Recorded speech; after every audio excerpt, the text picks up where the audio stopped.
Assalamualaikum warahmatullahi wabarakatuh.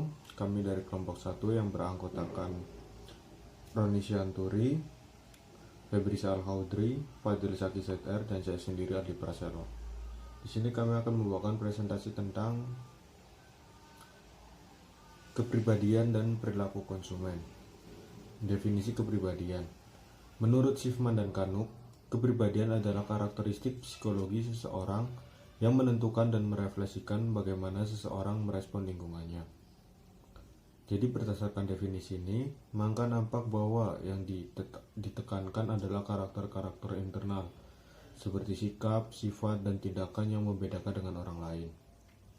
Kemudian praktis konsep kepribadian didefinisikan sebagai seperangkat pola perasaan, pemikiran, dan perilaku yang menjadi standar respon konsumen untuk berbagai situasi. Pola ini memiliki beberapa ciri khas. Yang pertama, mencerminkan perbedaan individu. Kepribadian merupakan kombinasi pemikiran, perasaan, dan perilaku. Maka kepribadian seseorang tidak akan sama dengan yang lain. Sehingga setiap konsumen itu tidak akan memberikan respon yang sama. Dan bagi manajer pemasaran sendiri, kepribadian dapat digunakan sebagai acuan untuk membagi pasar dalam beberapa kelompok. Yang kedua ada konsisten. Pola ini memiliki keteraturan dan keseragaman perilaku. Intinya seseorang bertindak dengan cara yang sama untuk berbagai situasi yang berbeda. Jadi meskipun konsisten merupakan kepribadian yang bersifat jangka panjang, namun perilaku yang nampak dapat bervariasi karena adanya pengaruh lingkungan, sosial budaya, psikologis, dan situasional. Dan yang ketiga ada psikologis dan fisiologis. Kepribadian sendiri adalah konsep dari psikologis.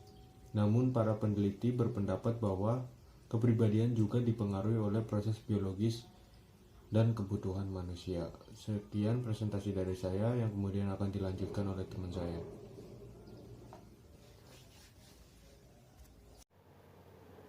Assalamualaikum warahmatullahi wabarakatuh. Nama saya Febrisa Al-Khaudri, NIM 190 2010 009. Kali ini saya akan melanjutkan penjelasan yang sudah dijelaskan oleh Mas Aldi. 4.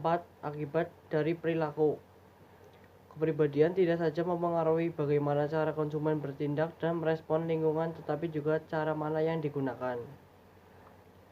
Kelima, kepribadian dapat berubah. Dalam beberapa situasi yang signifikan, kepribadian dapat berubah. Namun demikian, perubahan kepribadian ini akan berjalan bertahap. Keenam, kepribadian berinteraksi dengan situasi. Misalnya dalam situasi pembelian, pemenuhan kebutuhan, orang yang dogmatik tidak akan seberani orang yang inovatif dalam membeli produk baru. Selanjutnya yaitu teori-teori kepribadian. 1. Psikodinamik teori. Teori ini diciptakan oleh Sigmund Freud dan merupakan tonggak awal psikologi modern. Dirumuskan dengan premis bahwa kebutuhan atau dorongan yang tidak disadari, unconscious need, konsumen. 3. Sistem yang berinteraksi di dalam kepribadian manusia, ID, superego, dan ego. Metode atau cara yang digunakan individu untuk mengatasi masalah psikologis yaitu: pertama, identifikasi, yaitu bila individu menggunakan metode ini, maka mereka akan mengadopsi metode orang lain yang telah terbukti berhasil mengatasi masalah psikologi.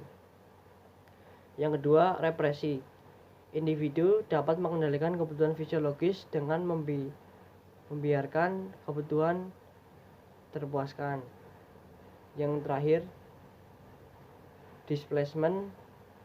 Individu berupaya mengkonversikan kebutuhan fisiologisnya dalam bentuk yang lebih sempurna, misalkan mengganti kebiasaan merokok dengan mengonsumsi permen karet. Assalamualaikum warahmatullahi wabarakatuh. Nama saya Roni Sianturi, NIM 19020100055. Di sini saya mau melanjutkan presentasi dari teman saya yang tadi. Proyeksi. Proyeksi yaitu individu berupaya untuk menyelesaikan konflik psikologis yang dihadapinya dengan menyalahkan orang lain. Selanjutnya, rasionalisasi. Individu menciptakan pemikiran rasional untuk suatu tindakan daripada mengakui kebenaran dari tindakan tersebut. 2. Neo-Freudian Personality Theory. Karen Hort, salah satu peneliti teori ini, mengajukan sebuah mekanisme yang dilalui individual aware dari konflik yang menggelis dalam rangka mencari jalan kelahkan. Individu dapat dibedakan menjadi 3 kepribadian, yaitu compliant individual, aggressive individual, detached individual. 3. Trait theory. Trait theory menggunakan asumsi bahwa semua individu memiliki karakter berbeda. Karakter tersebut bersifat konsisten dan dapat diukur perbedaannya antara individu yang satu dengan yang lain. Costa and Martri membagi karakter manusia menjadi 5, yaitu extraversion. Manusia memiliki karakter extraversion adalah mereka yang suka berada di dunia lain selain dunia mereka. 2. Neuroticism. Karakter ini ditandai dengan kondisi emosi yang tidak stabil, pesimis, dan kepercayaan diri yang rendah. 3. Agreeableness. Manusia yang memiliki karakter ini cenderung berkeyakinan positif dan menghargai nilai-nilai orang lain. Mereka sangat peduli pada norma-norma masyarakat. Kemudian keempat, karakter ini ditandai dengan sikap bertanggung jawab, penuh dedikasi, dan dapat dipercaya. Mereka yang berkarakter konsisten cenderung mengambil keputusan dengan serius. Sekian, terima kasih. Wassalamualaikum warahmatullahi wabarakatuh. Assalamualaikum warahmatullahi wabarakatuh. Saya Fadil Sakti, NIM 1902010035. Saya akan melanjutkan presentasi dari teman saya. Carl Jung teori. Carl Jung berpendapat dalam psikologi terdapat 2 dimensi berperilaku dan 4 fungsi dasar psikologi.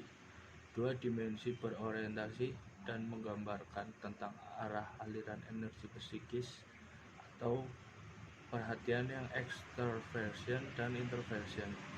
Extraversion sendiri adalah energi psikis yang diarahkan untuk mewujudkan dunia luar, sedangkan introversion adalah energi psikis yang fokus pada proses psikis internal yang meliputi perasaan dan ide-ide pemikiran. 4 fungsi dasar psikologi. Pertama, yaitu ada sensasi sesuatu yang menjembatani aliran masuknya informasi dalam benak konsumen. Kedua, intuisi, sesuatu kemampuan untuk melihat sesuatu yang tidak nampak dan selalu berupaya untuk melihat pola dan gambaran besarnya. Kemudian yang ketiga, berpikir, merupakan tipe individu yang selalu menggunakan kemampuan intelektualnya untuk melakukan berbagai pertimbangan sebelum melakukan sesuatu. Kemudian yang keempat adalah perasaan. Individual yang cenderung menggunakan nilai-nilai pribadi dan perasaannya dalam proses pemecahan masalah dikelompokkan oleh Jung sebagai feeling type. Yang terakhir, relevansi kepribadian dalam perilaku konsumen dilihat dari sudut pandang pemasaran. Minat terhadap kepribadian terutama adalah untuk melihat bagaimana kepribadian konsumen mempengaruhi perilakunya. Kepribadian dengan brand yang digunakan seseorang. Bagaimana kaitan antara kepribadian seseorang dengan kesediaannya untuk mencoba sesuatu produk baru atau kesediaannya untuk mencoba produk luar negeri. Begitu pula dengan bagaimana kaitan kepribadian seseorang dengan pilihannya untuk belanja di toko tertentu dan sebagainya. Orang-orang dengan dogmatis tinggi sulit menerima sesuatu yang baru karena keyakinan orang ini terhadap sesuatu yang sudah diketahuinya cukup kuat. Untuk memengaruhinya harus digunakan figur yang berbahasa seperti selebriti dan tokoh-tokoh masyarakat yang dikagumi. Sebaliknya dengan orang dogmatisme rendah lebih bisa menerima sesuatu yang baru. mereka lebih bisa dipengaruhi dengan informasi produk yang menekankan para perbedaan dengan produk lain secara faktual dan juga informasi tentang kegunaan produk. Terima kasih. Sekian presentasi dari kelompok kami, kurang lebihnya mohon maaf. Wassalamualaikum warahmatullahi wabarakatuh.